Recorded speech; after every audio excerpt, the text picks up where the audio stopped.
Ça, c'est la suite de la vidéo où j'ai présenté la solution d'un exercice tiré de Guide CEMEC du module 3 où on donnait les deux projections d'ici. Il fallait déterminer la vue auxiliaire. J'ai montré comment on peut réaliser ça. Aussi, j'ai ajouté un exercice si on veut déterminer la troisième projection orthogonale disposée comme les vues américaines. Et j'ai dit que c'est très important, avant de se lancer ça, c'est de comprendre la forme de la pièce, comprendre ce qu'on veut dessiner. Mais pour ça, c'est absolument nécessaire de comprendre que cette pièce, elle est composée de solides simples et que ces solides simples doivent être connus. Par exemple, trois rectangles en concordance, c'est un prisme rectangulaire droit. Un triangle et deux rectangles en concordance dessinés comme ça, c'est prisme triangulaire droit. Ça, c'était prisme rectangulaire droit. Si j'ai dit autre chose, excusez-moi. Et un cercle et deux rectangles avec les lignes d'axe dessinées en concordance, c'est un cylindre.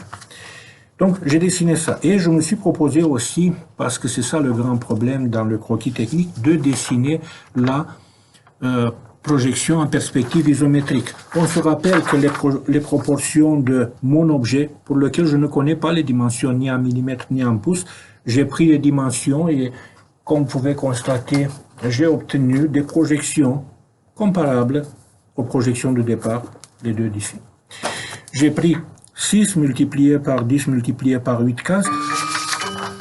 Par contre, cette fois, pour que mon dessin soit plus clair, j'ai décidé de doubler ce nombre de cases. Ça ne veut pas dire que je fais un dessin à l'échelle, parce que je ne connais pas les vraies dimensions de la pièce. Seulement, j'ai multiplié avec 2 ce que j'ai approximé dans un premier temps. OK.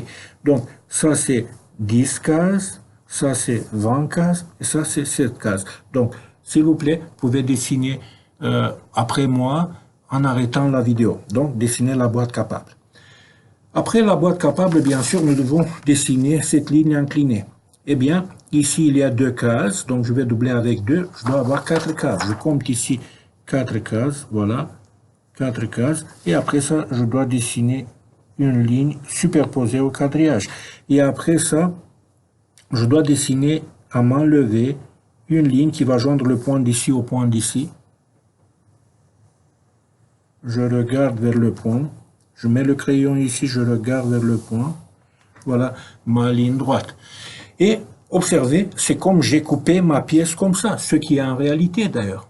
Bon, et je laisse comme ça.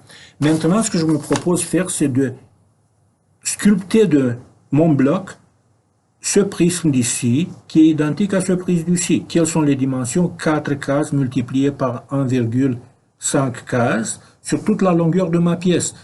Donc, en effet, j'aurai 8 cases, parce que c'est 4 multiplié par 2. 2, 4, 6, 8 cases. Et comme ça, 3 cases.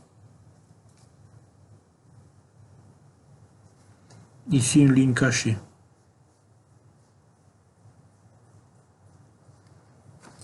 Ligne cachée. Probablement ici, ligne cachée et ici, ligne visible. Et ici, ligne visible, mais pour l'instant, elle est fine. Donc, vous pouvez remarquer ici, ça correspond à un rectangle, ça c'est le rectangle de la longueur. Vous pouvez voir le prisme rectangulaire que j'ai enlevé ici. Mais comme lui, je vais enlever de l'autre côté. Donc, en profitant de la ligne ici, sur la ligne du quadrillage, c'est comme j'ai déjà compté 8 cases, ici 3 cases. Après ça, ici, probablement une ligne cachée. Observez que moi, je dessine les lignes cachées en perspective. Ça m'aide beaucoup à mieux comprendre le volume. Ici, ça devrait être aussi une ligne cachée. Désolé. C'est bien d'anticiper un petit peu ça pour ne pas compliquer notre existence après. Voilà. Et ici, je descends. Comme ça, et je descends jusqu'ici. Et ici aussi une ligne cachée. Donc, même si le dessin commence à s'agglomérer avec des lignes, je crois que c'est facile à voir les deux petites prismes que j'ai enlevées. Un prisme, je l'ai enlevé ici, un autre prisme, je l'ai enlevé ici. Mais avant de continuer, ce que j'aimerais faire, c'est remarquer, s'il vous plaît, que je peux déterminer l'intersection des deux lignes, cette ligne et cette ligne qui se trouvent sur la même face d'ici. Ça, c'est un point important pour moi. Et sur l'autre côté aussi, j'aurai la même chose. Donc, l'intersection de cette ligne avec cette ligne, j'aurai ici un point. Le fait qu'il se superpose ici, ça pourrait être très bien comme ça, parce que si les surfaces sont inclinées à 45 degrés, il y a souvent des superpositions et des déformations. OK. Maintenant, ce que je dois faire, je dois, par exemple, compter ici encore une fois 3 cases et joindre ce point d'ici au point d'ici. Toujours à main levée, à l'œil. OK. Je pourrais anticiper qu'il va passer par ici. Voilà, ça va m'aider un petit peu. Et puis je continue, voilà. Et ici, la même chose. Je peux anticiper qu'il va passer par ici, je crois. Et après ça, remarquez, je peux dessiner à main levée, il passe par ici, et 3 cas sont là-bas. Voilà. Donc, les 4 points d'ici sont importants pour moi, parce que je suppose que par ici, j'aurai une arête. Peut-être l'arête d'ici. Or, si vous voulez, il s'agit de l'arête d'ici ou d'ici. OK. Maintenant, je dois dessiner mon prisme triangulaire. Mais mon prisme triangulaire, remarquez, il a une hauteur de 2 cases. Donc, en effet, je dois multiplier par 2, c'est 4. Alors, ici, c'est le milieu, remarquez. Donc, je dois compter 4 cases. 1, 2, 3, 4. C'est ici. Donc, remarquez, ça, c'est un côté de mon triangle. Ça, c'est l'autre côté de mon triangle. Et ici, c'est le troisième côté de mon triangle. Et ça, c'est dessiné sur la face d'ici. Mais ce triangle d'ici, je peux le dessiner sur la face opposée, qui est en arrière ici. Donc, ici, c'est le milieu. Je vais monter de 1, 2, 3, 4 cases. Après ça, je vais joindre un point d'ici. Et voilà mon triangle incliné. Et pour avoir une prise triangulaire ici, je dois joindre le point d'ici au point d'ici.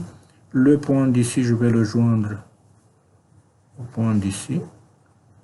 Et ici, en effet, il n'y a pas de point à joindre parce que ça n'existe pas, mais ça existe le prisme symétrique de l'autre côté. Voilà. Et ça devrait être une ligne cachée, en effet. Et ici aussi, une ligne cachée, c'est fort probable. Remarquez aussi, s'il vous plaît, qu'à l'intersection de ma ligne inclinée avec cette ligne d'ici, j'obtiens un point. À l'intersection de ma ligne inclinée d'ici avec cette ligne d'ici inclinée, j'obtiens un point. Eh bien, les deux points doivent être sur la même ligne et ces deux points sont situés là-bas. À quoi vont m'aider ces deux points? Parce qu'en effet, ici, remarquez, le triangle, il n'est pas situé sur la face d'ici qui est complètement enlevée. Ici, j'aurai un triangle qui est déformé. Donc ici, c'est le sommet, mais il commence ici, remarquez, et l'autre, il est comme ça. Voilà. Et après ça, j'aurai cette face ici. Et ici, j'aurai une face. Et déjà, vous pouvez constater que ma pièce a pris très bien un bon contour.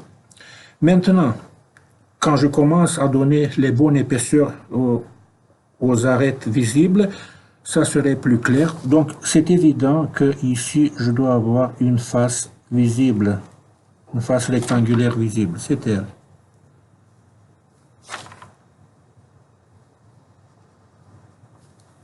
Désolé pour cette imprécision. Bien, donc la face d'ici, c'est elle, la face d'ici. OK. Après ça, je pourrais continuer par exemple avec la face trapèze rectangle, lui ici. Remarquez, c'est lui.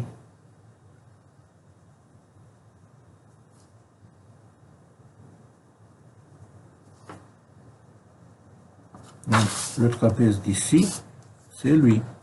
Après ça, je pourrais continuer, par exemple, avec ce trapèze d'ici. Mais le trapèze d'ici, c'est lui.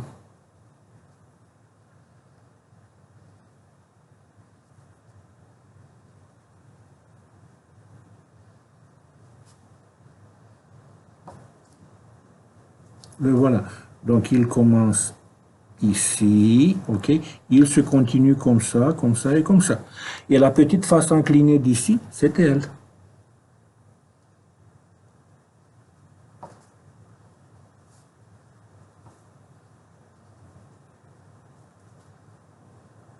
Je suis pas content que...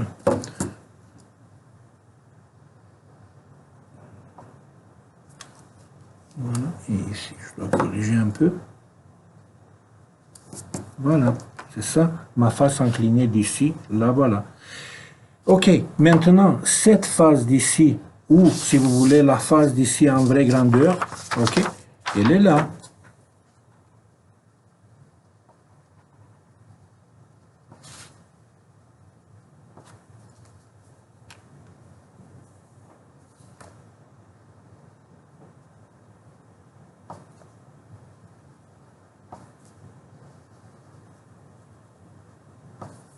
Ok. D'autres choses que je pourrais avoir, donc comme la ligne d'ici, elle existe, la ligne d'ici, je vais donner une épaisseur un petit peu plus grande pour que les choses sont plus évidentes pour mon objet. Ici, ce côté, il est aussi en ligne cachée. Lui existe ici aussi, lui existe. Cette arête existe aussi en ligne cachée. Remarquez que je laisse toutes les lignes de construction qui m'ont aidé à avancer mon dessin. Ça montre ma technique de dessin.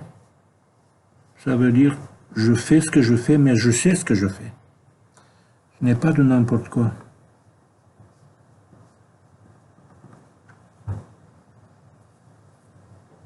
Et voilà, le dessin est terminé. Je le regarde. Je pourrais le comparer avec le plus petit. Ça va très bien. Alors, je vous remercie. Je vous souhaite succès dans vos dessins en perspective isométrique, qui n'est pas une chose facile. Et pratiquez-vous. À bientôt.